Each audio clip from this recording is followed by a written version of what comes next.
2 million stone blocks stacked without mortar.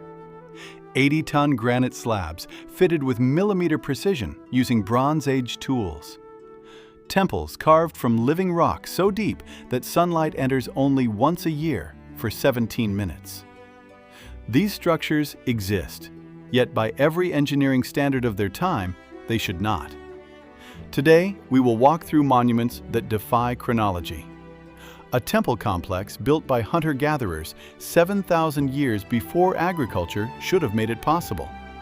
And cities hidden beneath 18 underground levels with ventilation shafts no modern engineer can fully explain. We will show you walls assembled from blocks weighing 1,600 tons each, moved without wheels or cranes, and geoglyphs visible only from an altitude their creators never reached.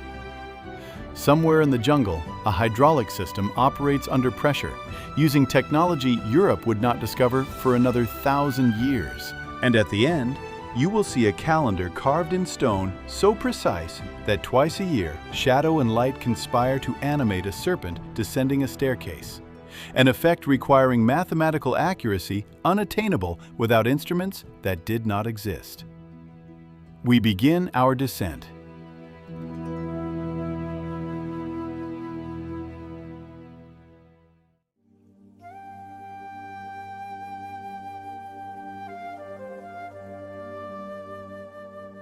How is it possible to align 2,300,000 stone blocks with a precision that modern engineering struggles to replicate today?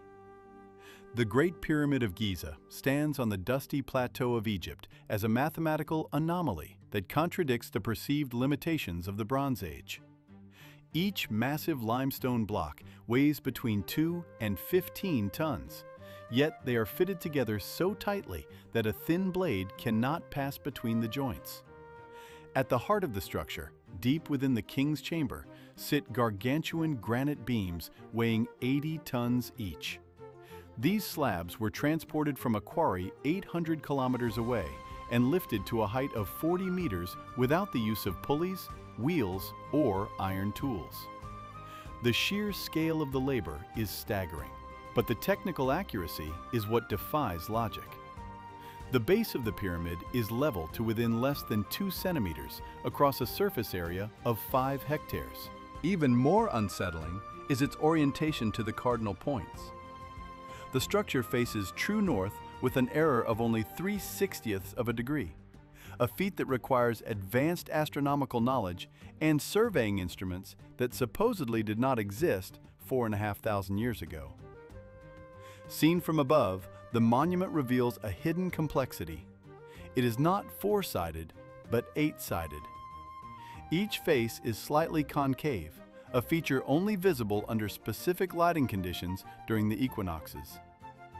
This subtle indentation creates a structural stability that has allowed the mass of 6 million tons to withstand earthquakes and erosion for millennia. The casing stones that once covered the exterior were polished to a mirror finish, making the pyramid glow like a star in the desert sun. While the surrounding sands shift and bury lesser ruins, this mountain of stone remains fixed, its internal temperature constant at exactly 20 degrees Celsius, regardless of the scorching heat outside. The mortar used to bind the blocks is of an unknown chemical composition, stronger than the stone itself, and impossible to recreate in a modern laboratory. We are looking at a masterwork of geometry, where the ratio of the perimeter to the height corresponds to the value of pi, a mathematical constant officially discovered much later in human history. Every measurement within the dark, narrow shafts and expansive galleries suggests a blueprint designed by a mind that viewed the world through the lens of pure physics. The question remains whether these stones were moved by muscle alone or by a forgotten science that has since vanished from the record of time.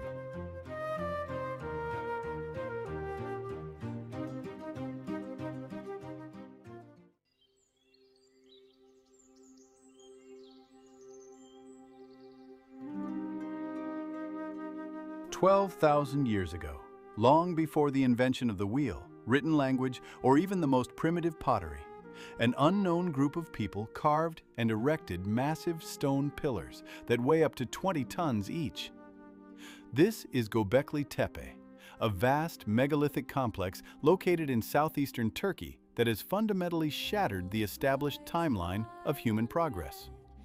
Conventional history suggests that monumental architecture only became possible after the dawn of agriculture and the formation of settled societies. Yet this site was constructed by nomadic hunter-gatherers at the end of the last ice age.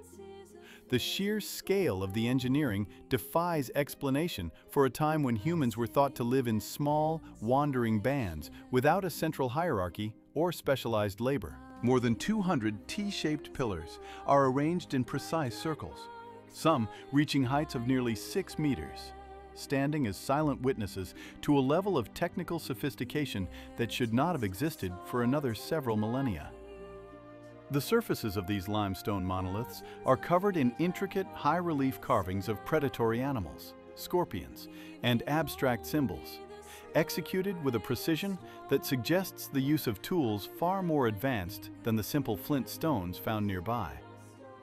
There is no evidence of permanent habitation, no hearths, and no nearby water sources, leading researchers to believe this was a purely ritual space, a cathedral on a hill, built by people who had not yet learned to farm. The geological scans of the surrounding plateau reveal that the majority of the complex remains buried underground, with over 20 similar enclosures still waiting to be unearthed. The most disturbing aspect of Göbekli Tepe is not how it was built, but how it ended, as the entire site was intentionally buried under thousands of tons of clean earth and refuse around 8,000 years ago. This deliberate act of preservation or concealment protected the stones from the elements for 9,000 years, leaving a perfectly frozen architectural anomaly that predates the Great Pyramid of Giza by 7,000 years. Every excavated layer raises more questions about how a prehistoric society managed to quarry, transport, and decorate these massive blocks without the aid of draft animals or metal blades. The site stands as a physical paradox, a monumental achievement of engineering that appeared out of nowhere at the very dawn of the Holocene. Archaeologists have found that the pillars are oriented toward specific celestial events, suggesting that these ancient builders possessed a complex understanding of astronomy long before the rise of the first known civilizations. The mystery deepens with the discovery that the limestone used for the pillars was sourced from nearby quarries where unfinished monoliths still lie partially carved into the bedrock. One of these abandoned pillars measures 7 meters in length, suggesting that the builders were planning even more ambitious structures before they suddenly decided to entomb their creation forever. The deliberate backfilling of the site suggests a calculated effort to hide the complex from the eyes of future generations, leaving behind a massive artificial mound that kept its secrets for over 100 centuries. Even today, less than 5% of the total area has been excavated, leaving the vast majority of this impossible prehistoric temple hidden beneath the dry Turkish soil. Iron veins in the rock, like dried marks on it.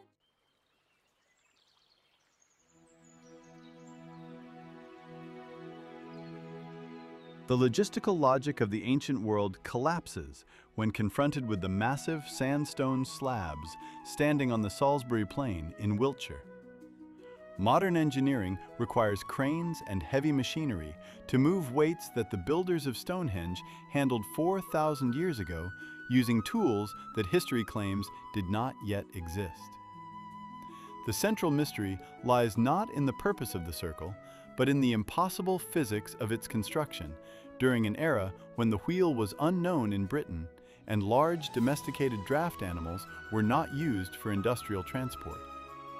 Each of the largest sarsen stones weighs approximately 25 tons, while the smaller but equally significant blue stones were sourced from the Preseli Hills in Wales, a distance of more than 250 kilometers from their final resting place. Moving these massive volcanic rocks across rugged terrain, through dense forests, and over open water remains a feat that defies standard archaeological explanations. The sheer scale of the labor required suggests a level of social organization and technical sophistication that contradicts the traditional image of primitive Neolithic tribes. When viewed from above, the site reveals a complex geometric precision, with lintels weighing 7 tons lifted and secured atop vertical pillars using mortise and tenon joints, a technique usually reserved for fine woodworking rather than megalithic masonry. The texture of the stones shows signs of meticulous shaping, yet the debris from the tools used to carve them is strangely absent from the immediate vicinity.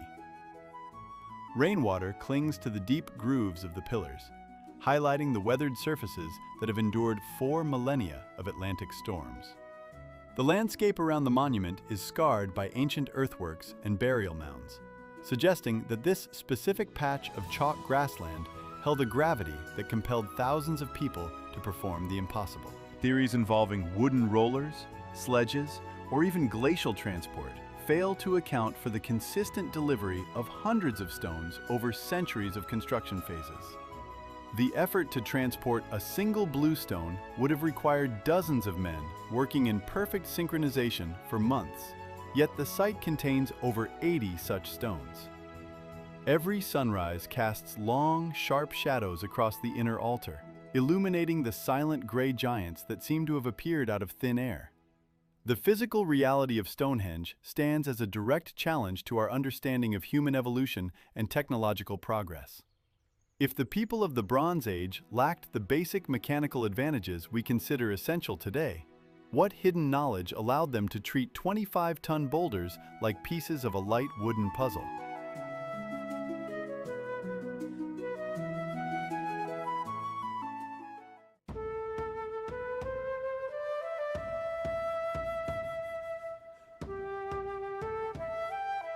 Modern engineering equipment would struggle to lift even a fraction of the weight found at the base of the Jupiter Temple in Lebanon.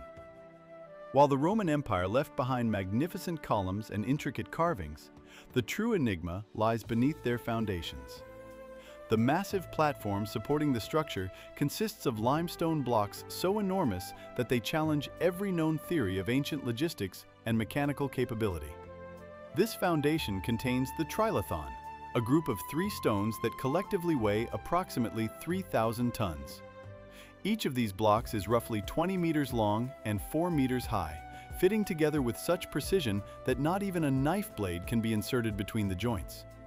The sheer scale of this construction predates the Roman presence by centuries, pointing to a civilization that possessed knowledge of physics and weight distribution far beyond what historical records suggest. Roughly 800 meters away in a nearby quarry lies an even more baffling sight, where an unfinished megalith known as the Stone of the Pregnant Woman remains partially attached to the bedrock. It weighs an estimated 1,000 tons, yet it is surpassed by 2 other recently discovered blocks in the same quarry, one of which reaches a staggering 1,650 tons. These are the largest hewn stones in human history, shaped with sharp edges and flat surfaces that imply the use of sophisticated industrial tools rather than primitive copper chisels. Moving a single one of these monoliths would require the synchronized strength of thousands of workers.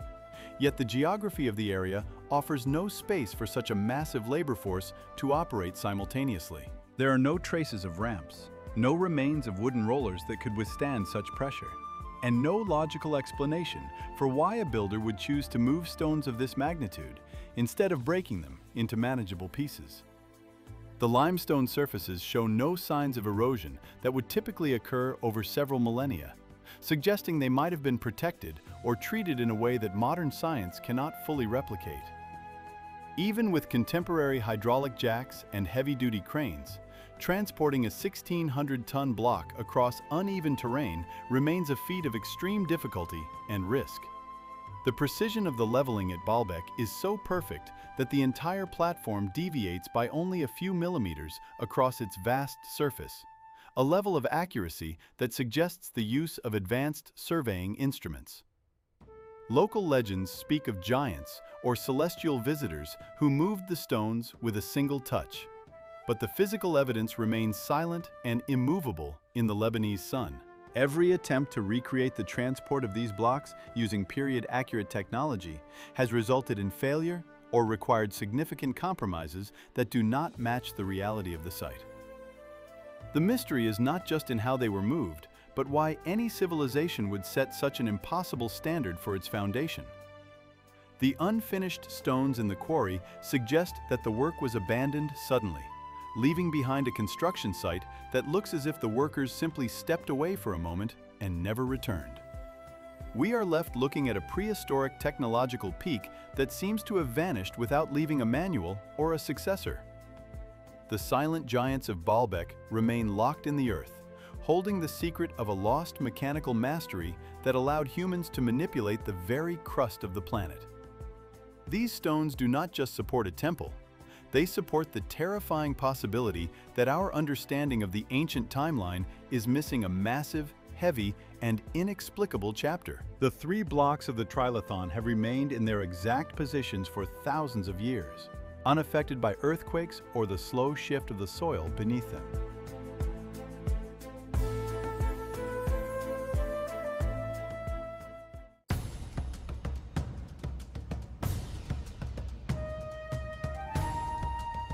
A single granite block weighs more than 15 tons, yet it sits 2,400 meters above sea level on a narrow mountain ridge where no heavy machinery could ever pass. This is the central paradox of Machu Picchu, a sprawling complex of over 200 structures hidden deep within the Peruvian Andes. While the world learned of its existence only in 1911, when Hiram Bingham stumbled upon the overgrown ruins, the true mystery lies not in its isolation, but in its impossible engineering. The walls are constructed using a technique known as ashlar masonry, where massive stones are cut to fit together with such surgical precision that even a thin knife blade cannot be inserted into the joints. There is no mortar, no cement, and no adhesive holding these giants in place for over 5 centuries. Each stone was shaped to lock into its neighbor like a complex 3-dimensional puzzle, creating a structure that does not merely sit on the mountain, but becomes part of its geological fabric. The sheer logistical nightmare of transporting thousands of tons of rock up vertical slopes without the use of the wheel or iron tools defies conventional archaeological explanations. The stones were not just moved, they were sculpted with an understanding of geometry that seems out of place for a civilization supposedly limited to Bronze Age technology. During earthquakes, which are frequent in this part of Peru, the stones are said to dance, vibrating in place and then falling back into their exact original positions, preventing the walls from ever collapsing.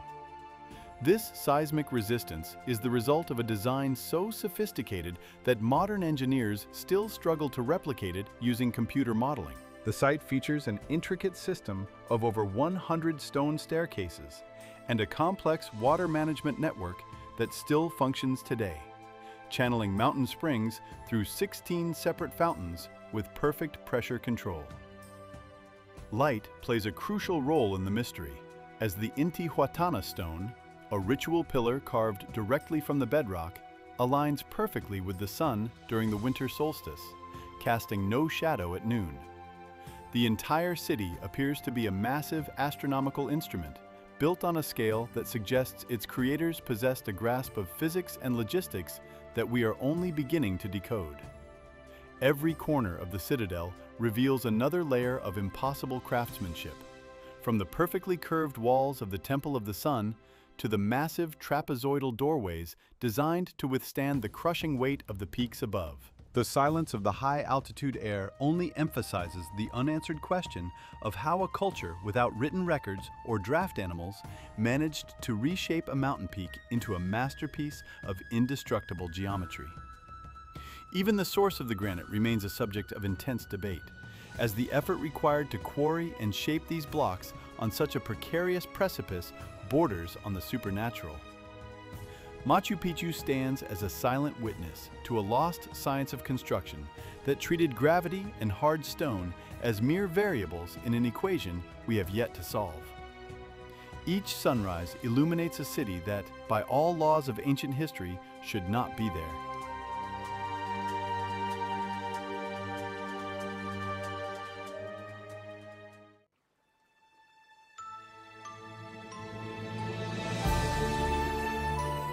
Modern satellite imagery reveals a digital paradox that challenges every conventional understanding of 12th century engineering. Looking down at the dense Cambodian jungle, a perfectly symmetrical geometric pattern emerges from the greenery, covering an area of 200 square kilometers. This is Angkor Wat, the largest religious monument ever constructed on Earth. Its sheer scale defies the logistical capabilities of the medieval world. The complex spans 500 hectares, a footprint so massive that it dwarfs the contemporary cathedrals of Europe.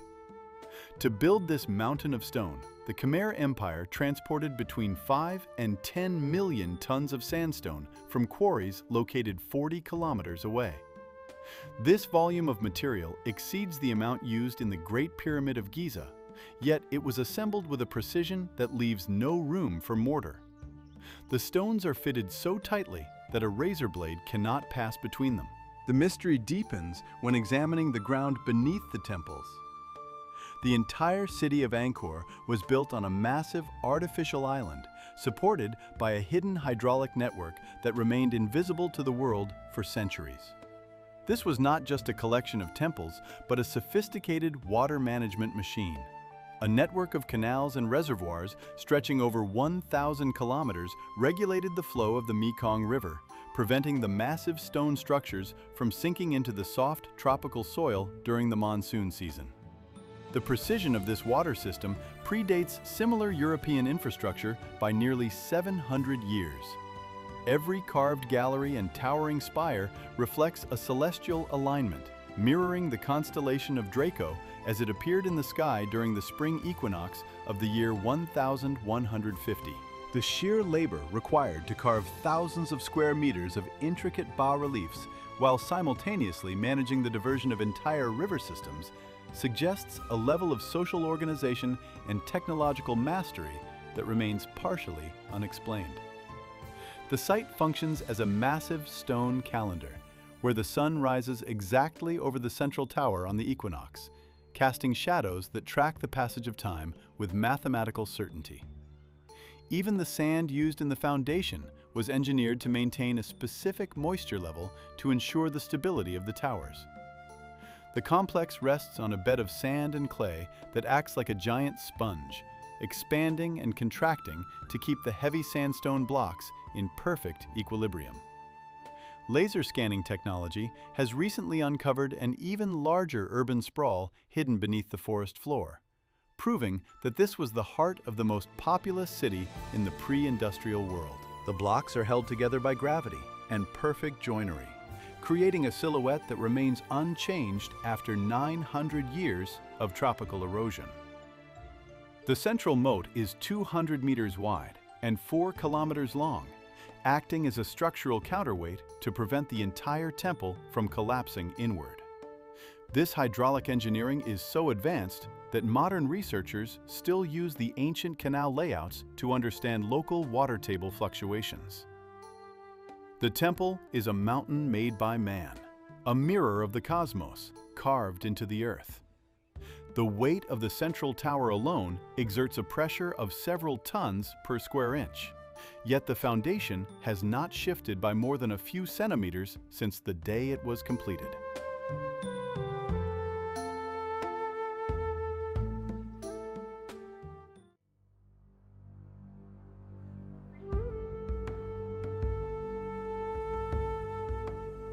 The identity of the architects who planned this massive stone metropolis remains one of the greatest unsolved puzzles of the classical world. Located in the high basin of central Mexico, Teotihuacan rose to become a sprawling urban center with a population reaching 200,000 people. Yet its founders left behind no written records, no inscriptions, and no names for their kings. We do not even know what the original inhabitants called their home, as the name Teotihuacan was given by the Aztecs centuries after the city had already fallen into ruin. This silent complex of stone was designed on a precise grid that covers 20 square kilometers, dominated by the staggering bulk of the Pyramid of the Sun. This structure stands as the third largest pyramid on the entire planet, constructed from 3 million tons of volcanic rock and earth without the use of metal tools, pack animals, or the wheel. The precision of the engineering is startling, as the entire city is oriented to a point 15 degrees east of true north, aligning the main thoroughfare with the movements of the stars and the setting sun on specific calendar days. The Avenue of the Dead stretches for 2.5 kilometers, a wide stone path flanked by smaller platforms and temples that lead toward the Pyramid of the Moon.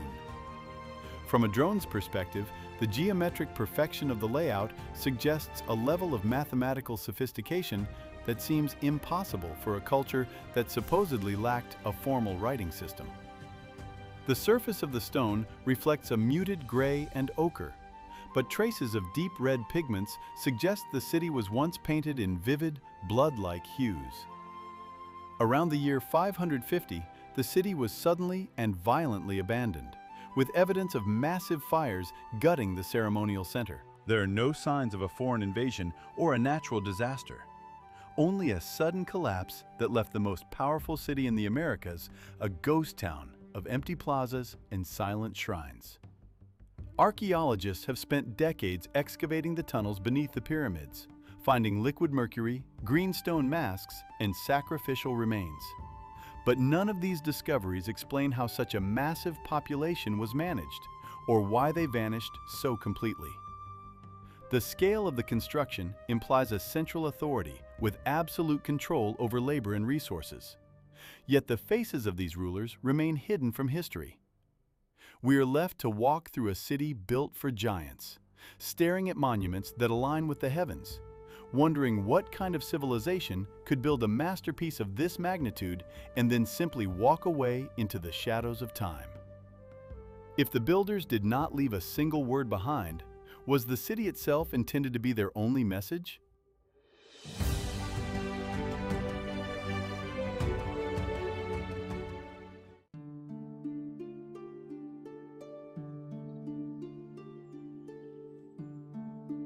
The precise geometry of these markings remains visible only from an altitude that their creators could never have reached. Sprawling across 450 square kilometers of the arid Peruvian coastal plain, the Nazca lines present a mathematical precision that defies the technological limitations of the ancient world.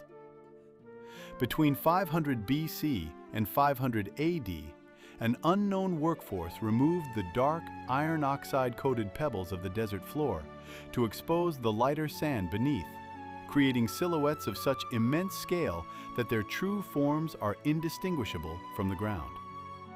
The plateau is etched with more than 800 straight lines, some extending for several kilometers without a single degree of deviation, alongside 300 complex geometric shapes and figures measuring up to 370 meters in length.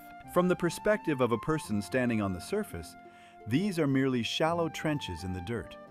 Yet from the sky, they reveal a sophisticated understanding of proportion and perspective. The arid climate, which receives less than 20 millimeters of rain per year, has preserved these fragile outlines for 2 millennia, effectively freezing a massive architectural puzzle in time. Scientists struggle to explain how a culture without any known tradition of aerial surveying could maintain such perfect symmetry over vast distances and uneven terrain. The lines cross deep gullies and climb steep hills without losing their alignment, suggesting a method of surveying that modern archaeology has yet to replicate, using only basic tools like wooden stakes or fiber cords. Some of the straight paths stretch toward the horizon with a margin of error of less than 0.1%, a feat that typically requires GPS or laser leveling today. The sheer volume of displaced earth suggests a project of generational scale, involving thousands of laborers working in one of the driest environments on the planet. The surface of the pampa is covered in a layer of dark stones that absorb heat, creating a cushion of warm air that protects the designs from wind erosion, almost as if the environment itself was chosen to act as a permanent gallery. The scale of the largest figures exceeds the wingspan of a modern jumbo jet, making the purpose of their construction even more elusive. While theories range from astronomical calendars to ritual pathways for water deities, none explain why the final result was designed exclusively for an audience positioned hundreds of meters in the air. The desert floor serves as a massive chalkboard where every stroke is permanent, and every error would have been visible for centuries. Even with modern drone technology and satellite imagery, new shapes continue to emerge from the dust, hidden by their own sheer scale. The mystery lies not just in how they were drawn, but in why an ancient civilization would dedicate centuries of labor to creating art that they themselves could never truly see.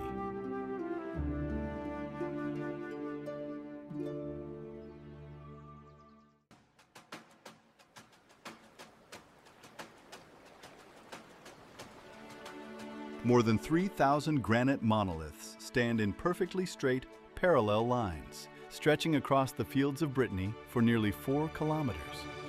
These are the Karnak stones, a prehistoric architectural feat that predates the Egyptian pyramids and Stonehenge by many centuries.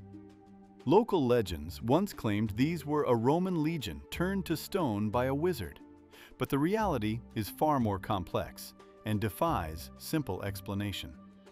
Around 4,500 years before Christ, a culture without a written language, metal tools, or the wheel managed to quarry, transport, and precisely align these massive blocks across the landscape.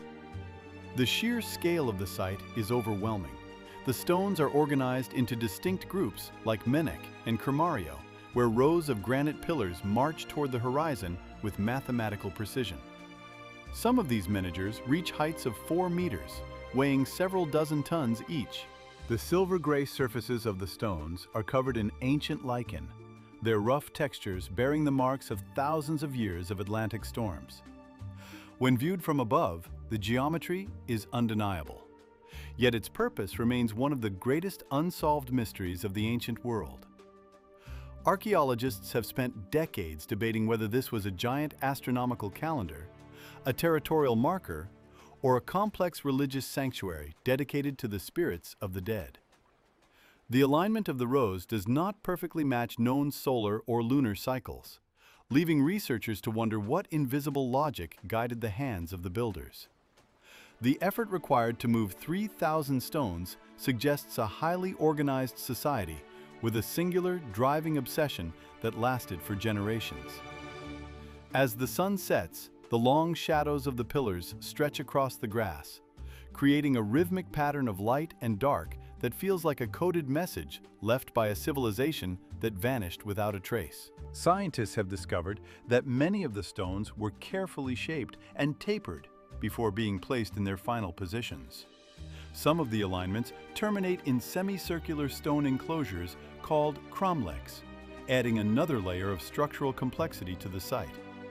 Despite the use of ground-penetrating radar and modern excavation techniques, no burial chambers or ritual remains have been found beneath the majority of the rows.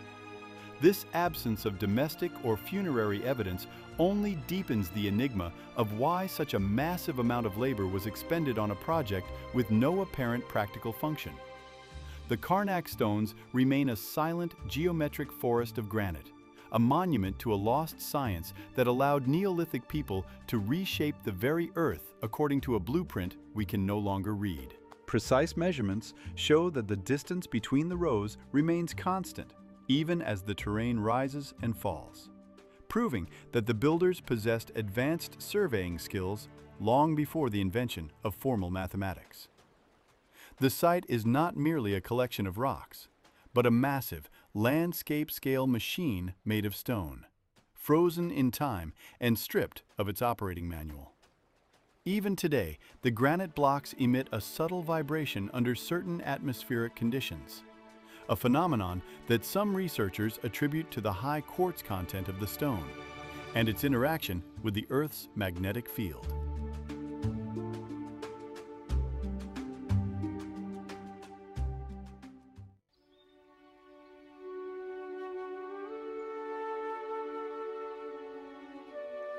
Precision stone blocks weighing over 20 tons were lifted to the height of a 5-story building without a single pulley or iron crane known to modern science.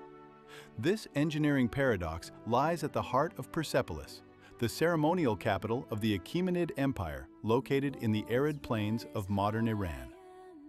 Around 518 BC, King Darius the Great ordered the construction of a massive artificial terrace covering 125,000 square meters, a feat that required the leveling of a jagged mountain spur and the movement of millions of cubic meters of rock.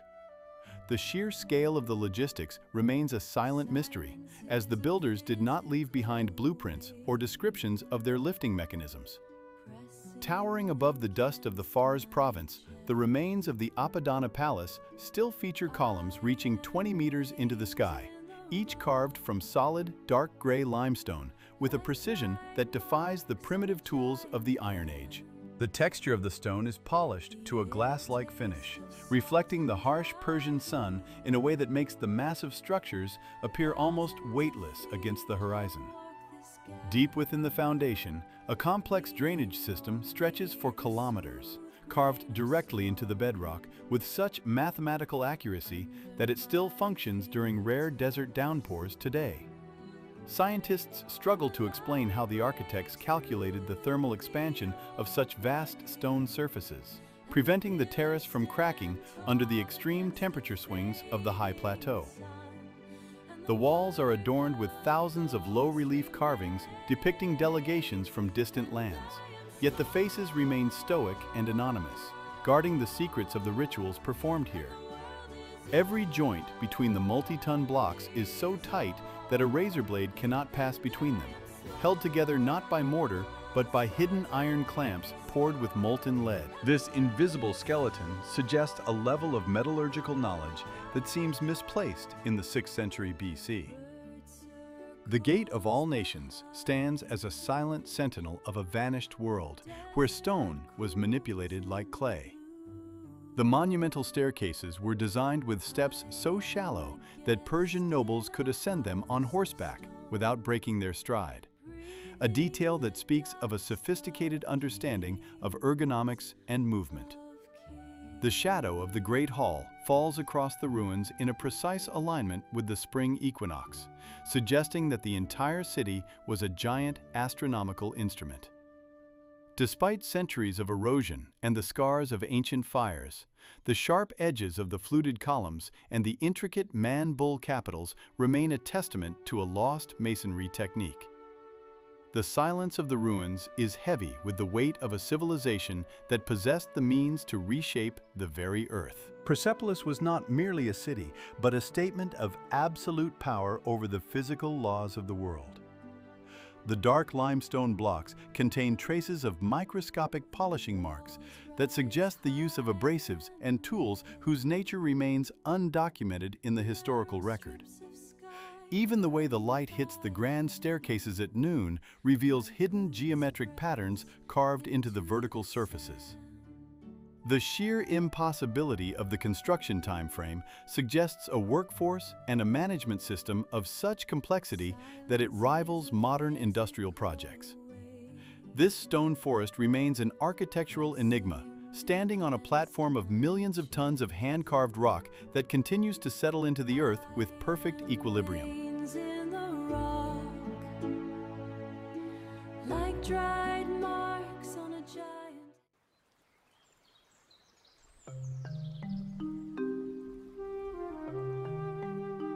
21,196 kilometers is the total length of a structure that defies the conventional logic of ancient logistics and human endurance. This distance equals half the circumference of the Earth. Yet it was not built across open plains, but over the jagged, vertical spines of mountain ranges and through the shifting sands of lethal deserts.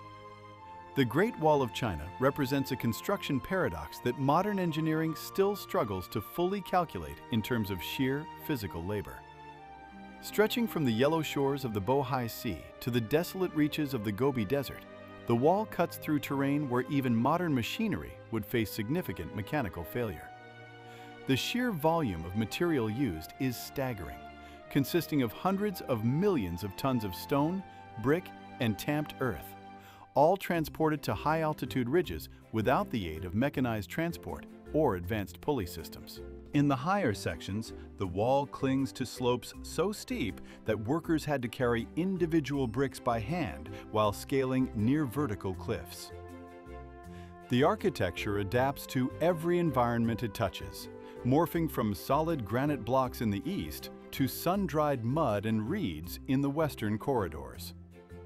During the Ming Dynasty alone, over 100 million tons of stone were quarried, shaped, and moved across thousands of miles of roadless wilderness.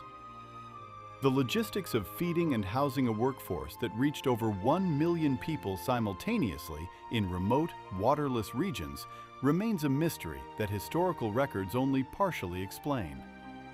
The mortar used to bind the stones is another chemical anomaly, a mixture of slaked lime and sticky rice flour that has created a bond stronger than modern cement, resisting seismic activity and erosion for centuries. Beneath the visible stone lies a darker reality of human cost, as the foundation is whispered to be the longest cemetery in the world, where hundreds of thousands of laborers were buried within the structure itself.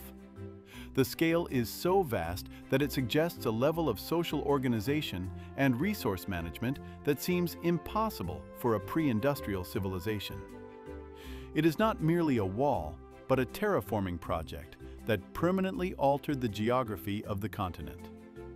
How a society managed to maintain a construction site of this magnitude for over 2,000 consecutive years, without the entire economic system collapsing under the weight of such an obsession, remains the ultimate enigma of the East.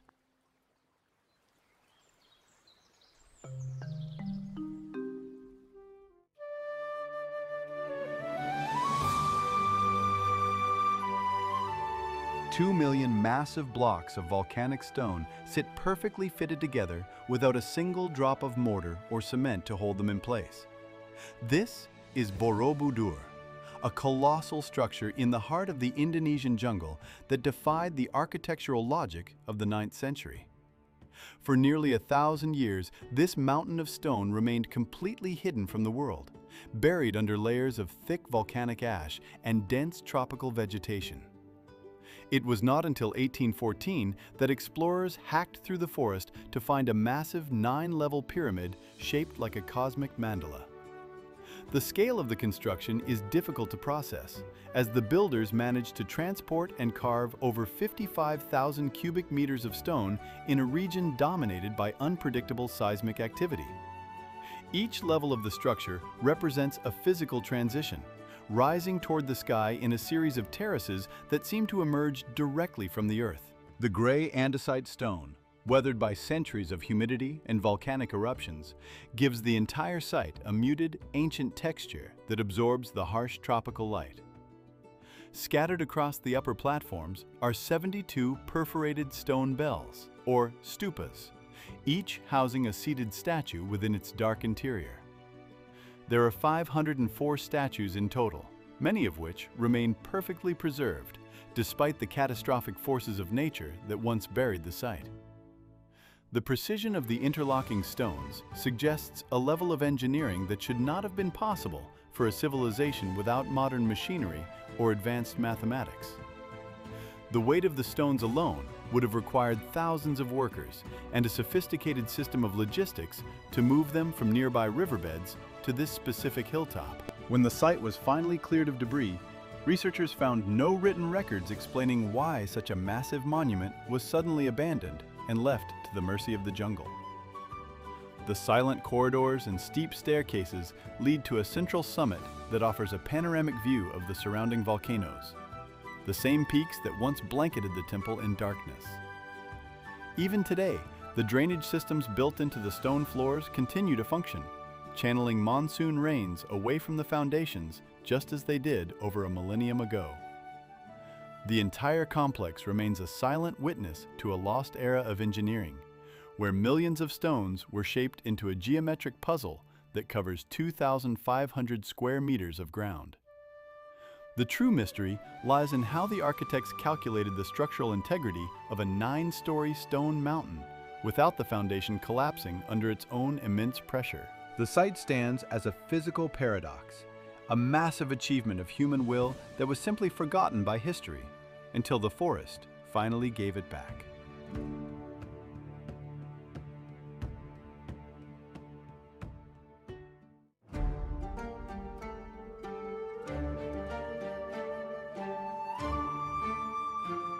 At the heart of the Guatemalan rainforest lies a structural paradox that challenges every modern understanding of urban logistics and survival.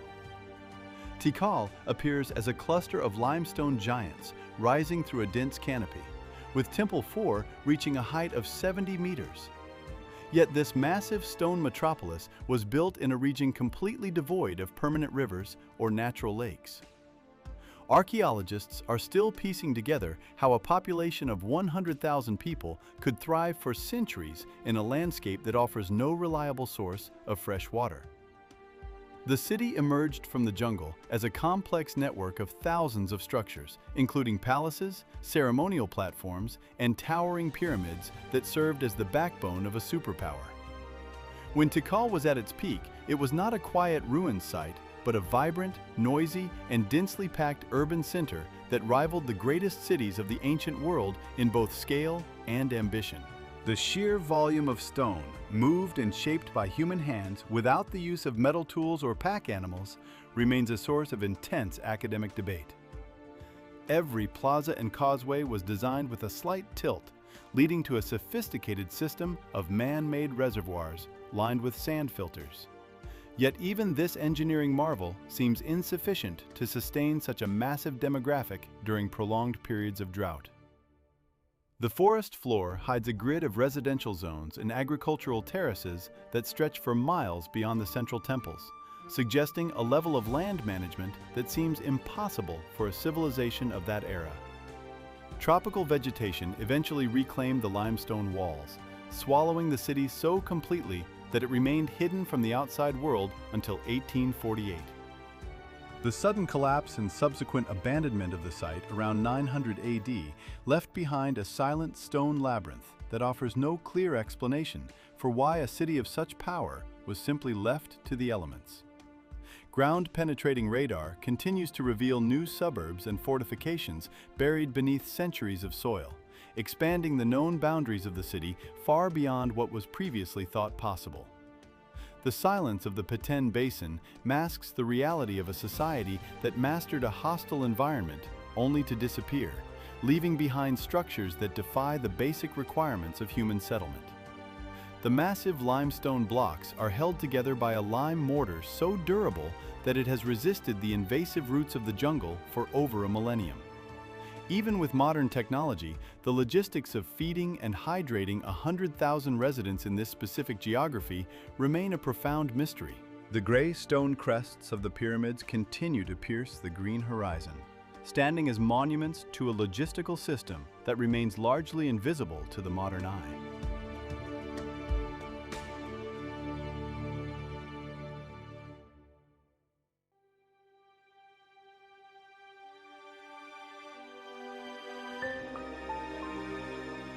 The precision of a vertical cut through 40 meters of solid sandstone remains a geometric anomaly that modern engineering struggles to reconcile with ancient tools. Al-Hasne, the crown jewel of Petra in Jordan, stands as a silent challenge to our understanding of architectural evolution. While traditional construction rises from the ground up, this massive facade was carved from the top down, a method that offered no room for error and required an absolute mastery of three-dimensional space. The Nabateans did not assemble these pillars or transport these blocks. They simply removed the mountain until a palace remained. This process meant that a single misplaced strike of a chisel at the beginning of the project, high above the canyon floor, would have permanently disfigured the symmetry of the entire structure 40 meters below. There were no scaffolds in the traditional sense. Instead, workers likely stood on narrow ledges of the rock itself as they descended into the rose-red depths of the cliffside. The sheer scale of the operation is difficult to grasp from a distance, yet the closer one looks, the more the mystery deepens. The facade is covered in intricate carvings of mythological figures and celestial symbols that have survived 2 millennia of erosion, their sharp lines still hinting at a level of craftsmanship that seems out of place for a nomadic civilization.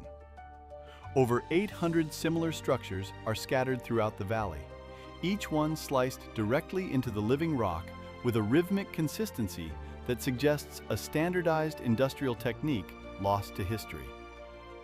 The sandstone itself shifts in color from deep crimson to pale violet as the sun moves across the sky, making the entire city appear to breathe and change form within the narrow Sikh Canyon. For centuries, this entire metropolis remained a ghost, hidden from the Western world until 1812, protected by the labyrinthine geography of the desert. The silence of the canyon floor is heavy with the realization that we are looking at a finished product without ever seeing the blueprints or the debris of its creation. Every column and every pediment is part of the original mountain, never separated, never moved, yet shaped with a delicacy usually reserved for fine jewelry. The treasury is not a building in the conventional sense, but a subtraction of matter, a void shaped into a masterpiece. It stands as a testament to a culture that viewed the earth not as a source of materials, but as a canvas that could be peeled back to reveal the hidden geometry within the stone. Even now, as the wind whistles through the narrow gorges, the shadows in the niches of Al-Khazneh seem to hold the secret of how a desert people achieved such impossible verticality without a single mistake. The mountain was not conquered by force, but by a patient, downward descent into the very heart of the rock.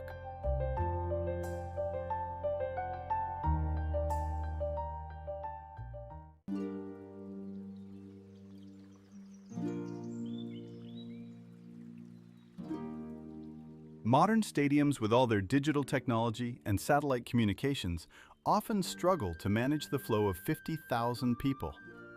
Yet 2,000 years ago, the Roman Colosseum handled 80,000 spectators with a precision that remains unexplained by simple historical logic. This massive stone ellipse in the heart of Rome stands as a silent witness to an engineering sophistication that seems to belong to a much later era. Completed in just 8 to 10 years, between 70 and 80 AD, the speed of its construction defies the logistical capabilities of the first century. The structure is pierced by 80 numbered entrances, a system of vomitoria designed so efficiently that the entire capacity of 80,000 people could exit the monument in less than 15 minutes.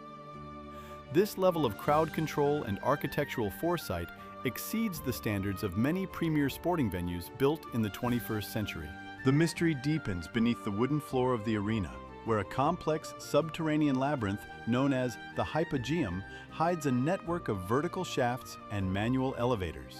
Long before the invention of modern hydraulics, the Romans utilized a sophisticated system of pulleys, counterweights, and windlasses to transport heavy scenery and large animals from the darkness of the basement directly onto the stage through hidden trapdoors. The sheer scale of the masonry is equally baffling, involving over 100,000 cubic meters of travertine stone and 300 tons of iron clamps to hold the blocks together without the use of mortar. Every arch and every tier was calculated to distribute the immense weight of the stone, preventing the structure from collapsing under its own massive pressure. The logistical coordination required to transport these materials from quarries 20 miles away and assemble them into a perfectly symmetrical 4-story amphitheater in less than a decade remains one of the great enigmas of ancient construction. Even the drainage system was ahead of its time, featuring a network of terracotta pipes and sewers that managed rainwater and waste for tens of thousands of people simultaneously. The Colosseum was not merely a building, but a massive, programmable machine designed for spectacles on a scale that modern engineering only recently managed to replicate.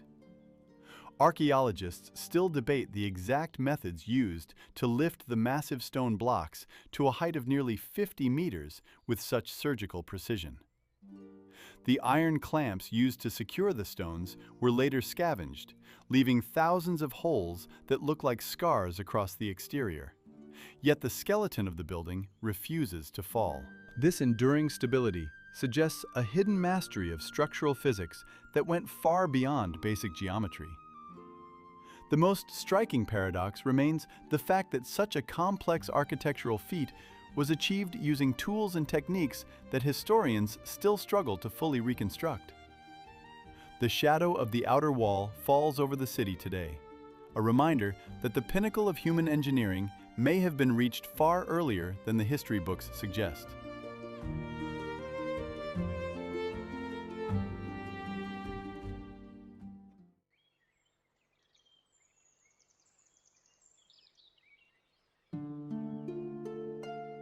Twice a year, as the sun reaches its precise zenith during the spring and autumn equinoxes, a shadow begins to crawl down the northern staircase of the El Castillo Pyramid in Mexico, forming the undulating body of a massive serpent. This visual phenomenon is not a trick of the mind or a coincidence of nature, but a calculated engineering feat achieved by the Maya over 1,000 years ago. The pyramid functions as a giant stone chronometer, a structure so mathematically perfect that it aligns with the celestial bodies to the fraction of a degree. Modern architects struggle to explain how a civilization without metal tools or advanced surveying equipment could achieve such precision in stone. Every dimension of Chichen Itza is a physical manifestation of time and space, where the architecture itself acts as a living calendar. The 4 staircases each have 91 steps, which, when added to the top platform, total exactly 365, matching the number of days in a solar year. The geometry of the structure is tied to the movements of the planets, particularly Venus, which the Maya tracked with an accuracy that rivals modern satellite data. The light and shadow effect, known as the descent of Kukulkan, lasts for exactly 3 hours and 22 minutes, a duration that has remained constant for centuries despite the shifting of the Earth's axis. The acoustic properties of the pyramid are equally baffling, as a sharp sound made at the base creates an echo that perfectly mimics the chirp of the sacred Quetzal bird, a sound frequency that requires specific chamber dimensions to replicate. The limestone blocks are fitted together with such tightness that the entire structure resonates like a musical instrument. The orientation of the pyramid is offset by 17 degrees from true north, a deliberate choice that allows the equinox shadow to manifest only on those specific dates. This level of astronomical alignment suggests a deep understanding of spherical trigonometry and celestial mechanics that predates European discoveries by hundreds of years. The sheer scale of the limestone platforms, rising 24 meters above the jungle floor, serves as a testament to a lost science of construction. Even the inner structure of the pyramid contains a second, smaller temple, perfectly encased within the outer shell like a mathematical fractal. The builders did not just stack stones, they encoded the laws of the universe into a physical form that survives the decay of time. How did a culture isolated from the rest of the world develop the complex algorithms necessary to turn a mountain of rock into a functioning astronomical computer?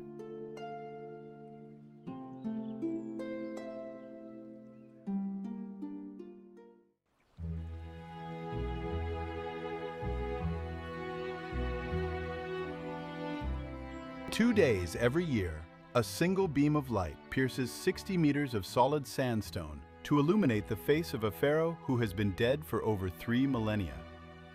This solar phenomenon occurs with such mathematical rigor that it defies the primitive tools usually attributed to the 13th century before our era. Abu Simbel sits on the western bank of Lake Nasser in southern Egypt, a monumental complex of 2 temples carved directly into the heart of a mountain during the reign of Ramesses II. The sheer scale of the facade is dominated by 4 seated figures of the king, each reaching 20 meters in height, watching over the desert with an expression of eternal stillness. These statues are not assembled from blocks, but are integral parts of the cliff itself, sculpted from the living rock with a level of precision that suggests an advanced understanding of structural engineering and geology. The interior is a dark, echoing hall lined with massive pillars, where the walls are covered in intricate reliefs depicting battles and celestial alignments.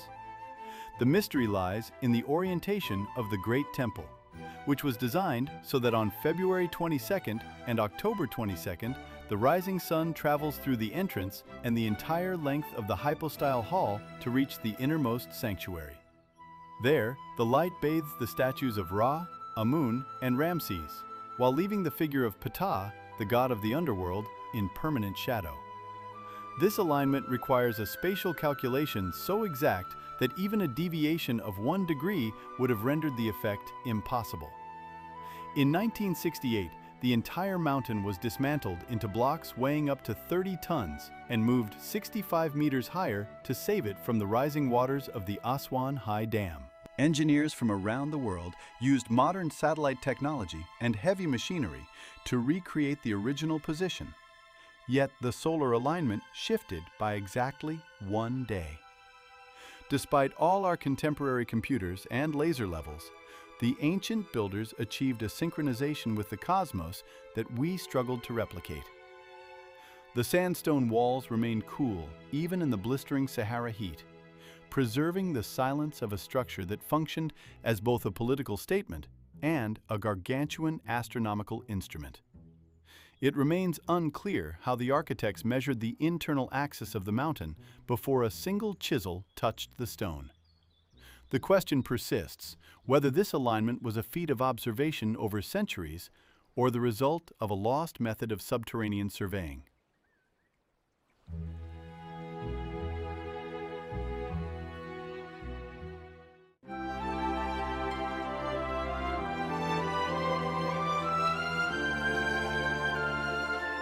"5,200 years ago, long before the first stone was placed at Stonehenge, or the Great Pyramid of Giza rose from the Egyptian sands, a massive, circular structure appeared in the Boyne Valley of Ireland. Newgrange exists as a profound mathematical anomaly from the Stone Age, a monument of white quartz and dark stone that challenges every assumption about the capabilities of Neolithic societies.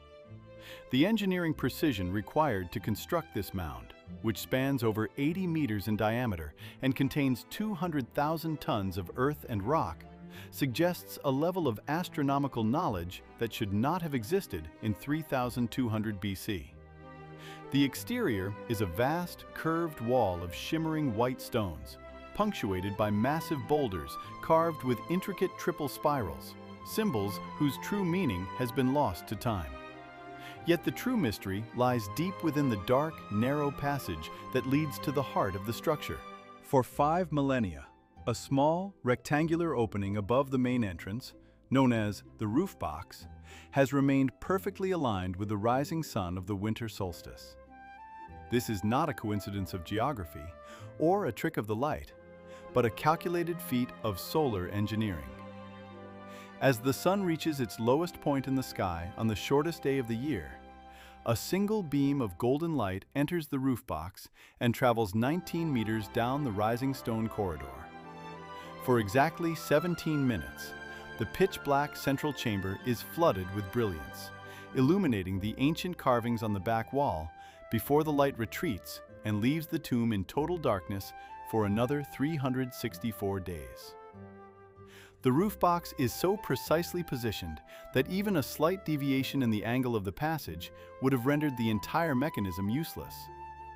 The builders understood the exact tilt of the earth and the cycle of the seasons with a precision that rivals modern instruments.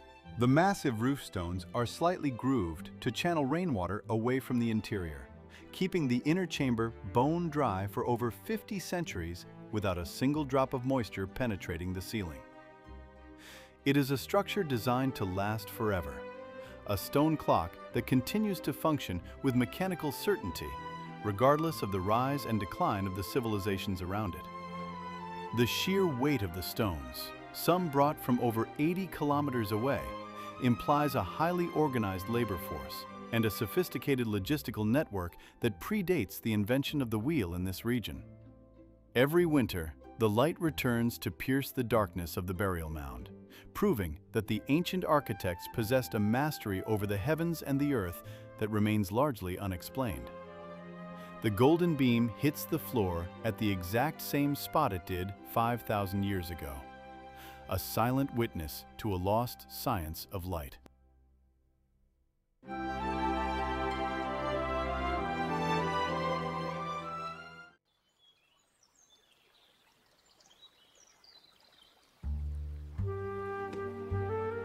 The soft volcanic tuff of Cappadocia hides a vertical labyrinth that defies the standard logic of ancient engineering.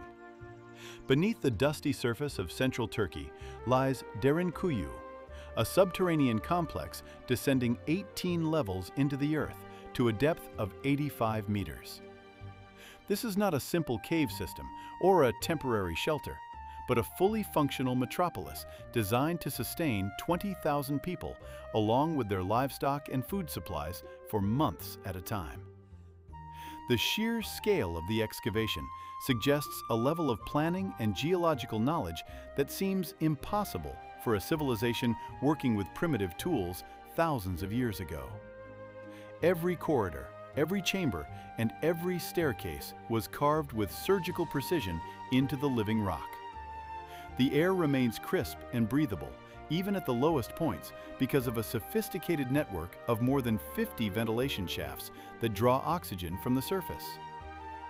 These shafts were engineered so perfectly that they continue to function today, maintaining a constant temperature regardless of the scorching heat or freezing winds above ground. The layout is a masterpiece of defensive architecture, featuring narrow passageways that force intruders to move in single file, making them vulnerable to ambush. Massive circular stone doors, weighing up to 500 kilograms, were designed to be rolled across the entrances, sealable only from the inside. This means a single person could lock down an entire sector, turning the city into an impenetrable fortress. The mystery deepens when considering the logistics of removing millions of tons of rock without leaving a trace on the landscape that would alert enemies to the city's location. Archaeologists have identified specialized areas for wineries, oil presses, stables, and even a cruciform church, proving that life below the surface was as structured and complex as any city under the sun. While more than 200 such underground settlements have been mapped in the region, Derinkuyu remains the most profound enigma due to its immense depth and the advanced hydraulic systems discovered near its base. The deeper the tunnels go, the more the silence of the earth takes over, leaving only the question of what nameless threat was terrifying enough to drive an entire civilization deep into the darkness of the Anatolian plateau.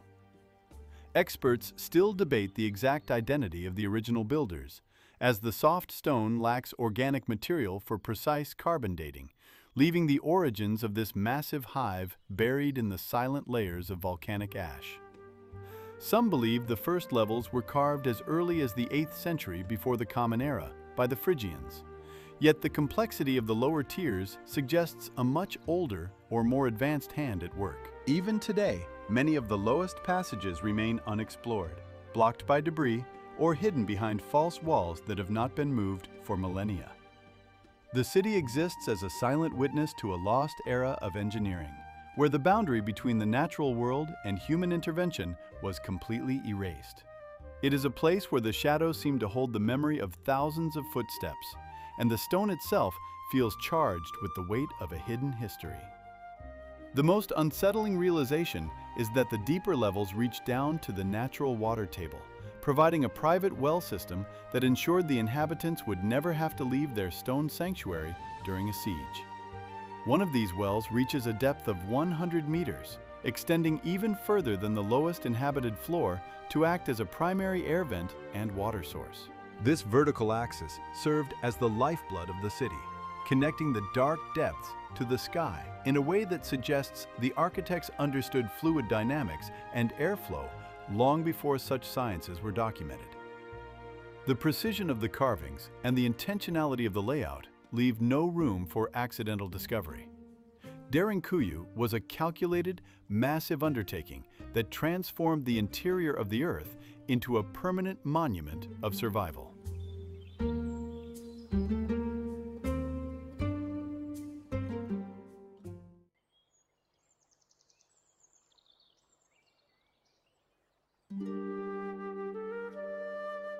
In the heart of the Sudanese desert, the number of stone peaks rising from the sand exceeds the total count of all royal tombs found in the neighboring lands to the north.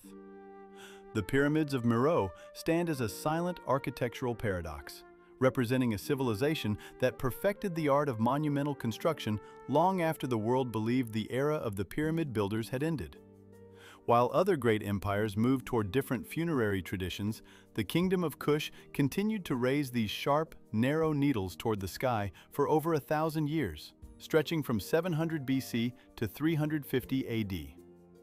This vast necropolis contains more than 250 structures, a density of monumental masonry that challenges our understanding of ancient logistical capabilities in such a harsh, arid environment. The landscape is dominated by deep ochre sands and scorched black rock, against which the steep silhouettes of the pyramids create a jagged, rhythmic horizon. Unlike the broad sloping bases seen in other regions, these structures rise at an incredibly sharp angle of 65 to 70 degrees, creating a vertical momentum that feels almost modern in its precision. The stone blocks are weathered by centuries of abrasive sandstorms, yet the geometry remains defiant, showcasing a mastery of mathematics and engineering that allowed for such height on such narrow foundations. Each pyramid served as a tomb for a royal figure, often accompanied by small funerary chapels decorated with reliefs that have survived the relentless heat and wind. The sheer scale of the site suggests a massive, organized workforce and a sophisticated economy capable of sustaining large-scale construction projects in the middle of the Nubian desert for 10 consecutive centuries. Even more perplexing is the fact that many of these structures were built during a time when the surrounding trade routes were shifting and the environment was becoming increasingly hostile. The red sandstone used for the outer casing glows with an intense, fiery hue during the golden hour, casting long, thin shadows that stretch across the dunes like the fingers of a sundial. Archaeologists continue to find evidence of complex internal chambers and sophisticated drainage systems designed to protect the sacred interiors from the occasional but violent desert rains. The isolation of Meroë has preserved a level of architectural detail that is often lost in more accessible historical sites. Yet it also deepens the mystery of why this specific hyper-vertical style was chosen and how it was maintained for so long without deviation. The precision of the masonry suggests a deep knowledge of celestial alignments, with many of the chapels facing the rising sun to facilitate the journey of the soul into the afterlife. As the wind whistles between the narrow corridors of the necropolis, one cannot help but wonder what lost knowledge allowed this desert kingdom to sustain a tradition of monumental building that outlasted almost every other ancient civilization of its kind. What specific cultural or spiritual obsession drove the Kushite kings to keep refining this difficult, steep design for a millennium after the rest of the world had moved on?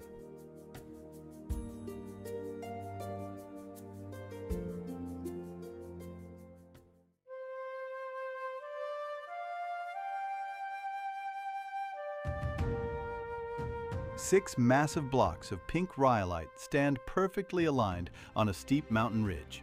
Yet no archaeological record explains how they reached this altitude. This is Ollantaytambo, a megalithic complex in the sacred valley of Peru that defies the standard narrative of ancient engineering. The structures sit at an elevation of 3,600 meters, perched on a narrow ledge overlooking the valley floor. The Temple of the Sun consists of monoliths weighing up to 50 tons each, fitted together with such precision that a razor blade cannot slide between the joints. The sheer scale of the construction suggests a level of technology that seems impossible for a civilization without the wheel or iron tools. The landscape around the site is a vertical labyrinth of terraces and jagged cliffs, where the air is thin and the slopes are nearly vertical. The stone for these monuments was not sourced locally, but came from the Kachikata quarry on the opposite side of the valley. To reach the temple site, builders had to move these 50-ton blocks down a steep mountain, across the rushing Urubamba River, and then haul them up a 900-meter incline to the final summit. The physical logistics of this journey remain a source of intense debate among structural engineers and historians alike. The surfaces of the stones are polished to a mirror finish, showing T-shaped grooves intended for bronze clamps, a technique seen in only a few other mysterious sites across the globe. Some blocks, known as the tired stones, remain abandoned on the path between the quarry and the fortress, as if the work stopped abruptly in a single day. These massive fragments lie scattered along the steep trail, partially buried in the dust, serving as silent markers of a process that remains misunderstood. The texture of the rhyolite is extremely hard, requiring specific pressure and friction to shape. Yet the corners are sharp and the faces are perfectly flat. Sunlight hits the pink stone at dawn, highlighting the seamless connections where the rock appears to have been molded like soft clay rather than carved. The sheer verticality of the site makes the presence of such heavy materials a logistical paradox. Modern simulations have struggled to replicate the feat using only ropes and human strength on such treacherous terrain. The mystery lies not just in the destination, but in the path taken across the valley floor and through the river current. The 6 slabs of the main wall remain the most silent and imposing evidence of a lost mechanical capability. Each block stands over 3 meters tall, standing as a testament to a calculation that seems to transcend the era of its supposed creation. The alignment of the stones suggests a deep knowledge of geometry and structural tension that allowed the wall to survive centuries of seismic activity. While the Inca used the site, the core megalithic foundations suggest an even older, unknown origin. The abandoned blocks on the hillside still point toward the summit, frozen in a transit that logic suggests should never have been possible.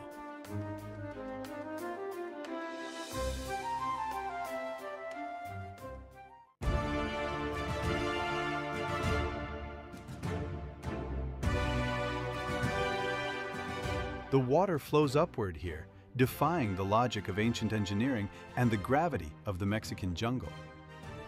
Long before European settlers brought their knowledge of hydraulics to the Americas, the inhabitants of Palenque had already mastered the physics of fluid pressure. Hidden beneath the limestone plazas of this Mayan city lies a subterranean aqueduct stretching 60 meters in length, a structure that remains a profound anomaly in the history of pre-Columbian technology.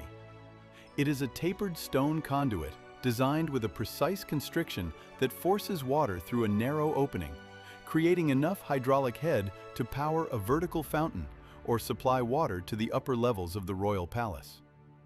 This is not a simple drainage ditch or a primitive canal, but a sophisticated, pressurized system that predates similar Western inventions by centuries. The city sits on a narrow shelf of the Sierra Madre de Chiapas, surrounded by steep ridges and dense tropical canopy, where the humidity clings to the weathered gray stone of the temples. The architecture is defined by its elegance, featuring delicate roof combs that pierce the mist, and expansive courtyards that once echoed with the sound of flowing water. Unlike the massive, heavy pyramids found elsewhere, Palenque is a triumph of lightness and technical precision, built with thin walls and wide interior spaces made possible by the inventive use of the corbel arch. The limestone surfaces are covered in intricate bas-reliefs and hieroglyphic inscriptions that detail a lineage of powerful priest-kings. Yet the most impressive feat remains invisible, buried beneath the feet of those who once walked these plazas. The Otulam River was diverted into these underground tunnels with such mathematical accuracy that the pressure remained constant regardless of the season. Scientists found that the elevation drop and the specific narrowing of the channel could create a water column 6 meters high, a capability that theoretically should not have existed in the 7th century. By the year 900, the city was completely abandoned, for reasons that still escape definitive explanation, leaving the pressurized pipes to be swallowed by the roots of the mahogany trees. The jungle reclaimed the terraces, and the sophisticated plumbing was lost to time, until modern ground-penetrating radar revealed the complexity of the grid. It is a place where the infrastructure was so advanced that it challenges our understanding of what ancient civilizations were capable of achieving without metal tools or the wheel. The sheer scale of the stone blocks used to encase the pressurized water suggests a level of labor and planning that seems impossible for a population living in such a volatile, rain-soaked environment. Even today, as the mist rolls over the Temple of the Inscriptions, the exact source of this hydraulic knowledge remains a silent mystery locked within the stones. The aqueduct still sits in the dark, a relic of a high-tech past that vanished into the greenery long before the first explorers arrived. The pressure in the pipes may have faded, but the structural evidence of this impossible engineering stands as a testament to a science that history cannot fully account for. The water continues to find its way through the ancient stone, tracing the same path designed by engineers who vanished over a millennium ago.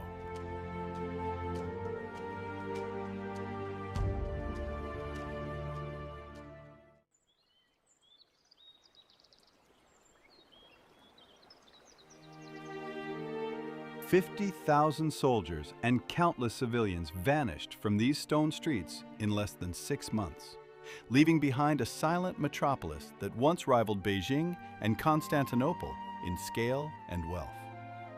Hampi, located in the heart of modern Karnataka, India, stands as the skeletal remains of the Vijayanagara Empire, a civilization that reached its zenith in the 14th century, only to be systematically erased from history in a single, violent campaign. The landscape is a surreal fusion of natural chaos and architectural precision, where millions of rounded granite boulders, some the size of apartment buildings, are interspersed with over 1,600 surviving monuments. These structures span 26 square kilometers of rugged terrain, creating a labyrinth of monolithic temples, royal stables, and sophisticated irrigation systems that seem to grow directly out of the earth itself. The sheer density of the ruins suggests a level of urban planning that was centuries ahead of its time, featuring stone aqueducts that still channel water across the parched earth, and marketplaces that once stretched for kilometers to accommodate traders from Portugal, Persia, and China. Massive granite blocks weighing dozens of tons were fitted together without mortar, carved with such intricate detail that the stone appears as fluid as silk under the harsh tropical sun. The Vitala temple complex features 56 musical pillars that produce distinct melodic notes when tapped, a feat of acoustic engineering that modern researchers still struggle to explain using the tools of the medieval era. The city served as the nerve center for a population of 500,000 people, a staggering number for the 16th century. Yet the suddenness of its fall in 1565 left the entire region a ghost town overnight. Invading armies spent months attempting to demolish the structures, lit massive fires to crack the stone, and smashed the faces of every statue. Yet the scale of Hampi was so immense that their efforts failed to flatten the city. Today, the golden brown ruins blend into the scorched orange horizon, where the Tungabhadra River winds through heaps of precariously balanced rocks that look like they were piled by giants.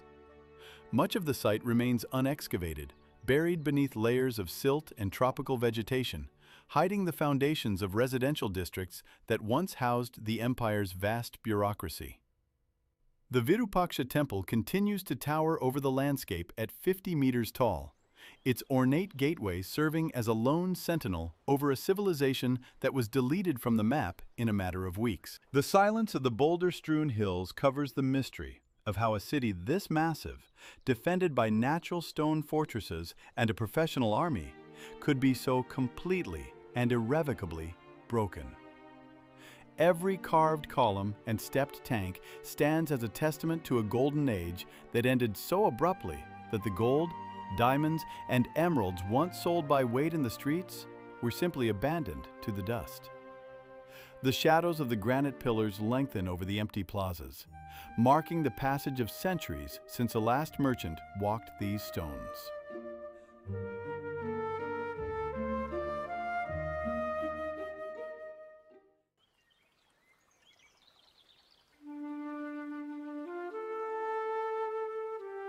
How can a complex urban civilization thrive for centuries without ever developing pottery, bronze tools, or a formal system of writing? In the arid Supe Valley of Peru lies Caral, a sprawling stone metropolis that challenges every established timeline of human progress in the Americas.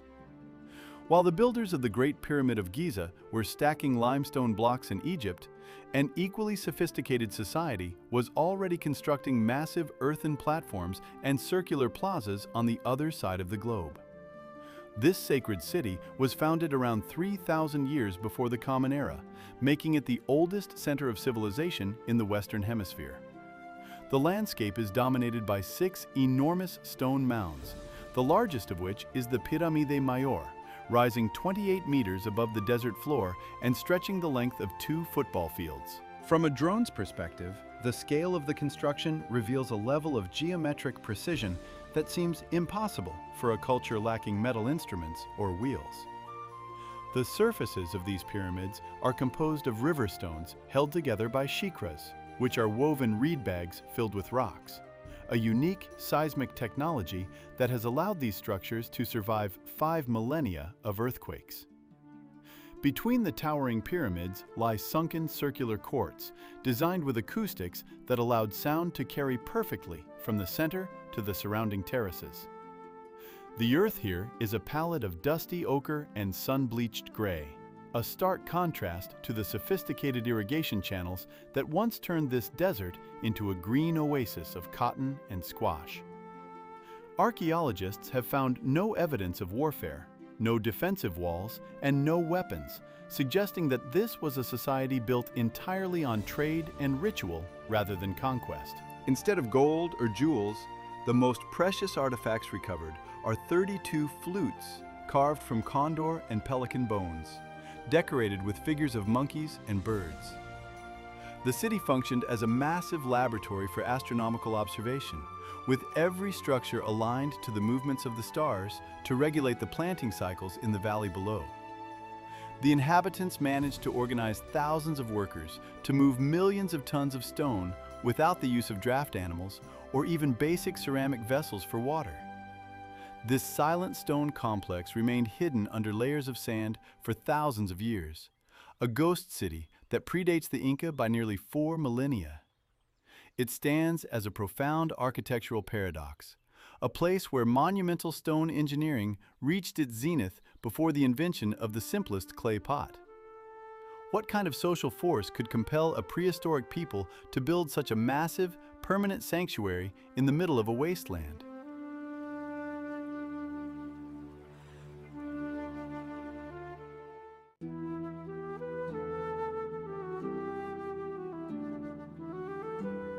Geologists and archaeologists still struggle to explain how a massive urban infrastructure of this scale functioned in the middle of the arid Jordanian desert 2,000 years ago. Jerash, located in modern-day Jordan, stands as a silent witness to a level of engineering that seems to defy the harsh environmental constraints of the 1st century.